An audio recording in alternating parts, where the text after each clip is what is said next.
নমস্কার, আমি সৌরভ মুখার্জি, জনতা দলের রাষ্ট্রীয় প্রমুখ। আজকে নদিয়া ডিস্ট্রিক্টের রানাঘাটে উপস্থিত আছি এবং রানাঘাট ব্লক কমিটি, তার সাথে সাথে নদিয়া ডিস্ট্রিক্টের যে জেলা নেতৃত্ব এবং আমাদের রাজ্যের অন্যতম সদস্য সম্রাট বাগের নেতৃত্বে আজকে নদিয়া ডিস্ট্রিক্টে 10 থেকে 15 জনের মতন আমাদের জনতা দলের সংগঠনে যোগদান করলেন এবং তার সাথে সাথে আগামী দিনে যাতে স্মুথলিভাবে সুন্দরভাবে এই জেলা গঠন করবে ভাইদের মাধ্যম দিয়ে এবং যেভাবে কাজ করবে তাতে করে আমি আশাবাদী যে অনেক মানুষেরই উপকার হবে।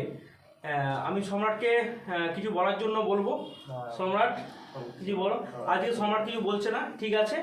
তো নেক্সট সম্রাটের নেতৃত্বে এই জেলাতে জেলা কমিটি গঠন এবং ব্লক কমিটিগুলো পূর্ণাঙ্গভাবে গঠন হবে। নমস্কার।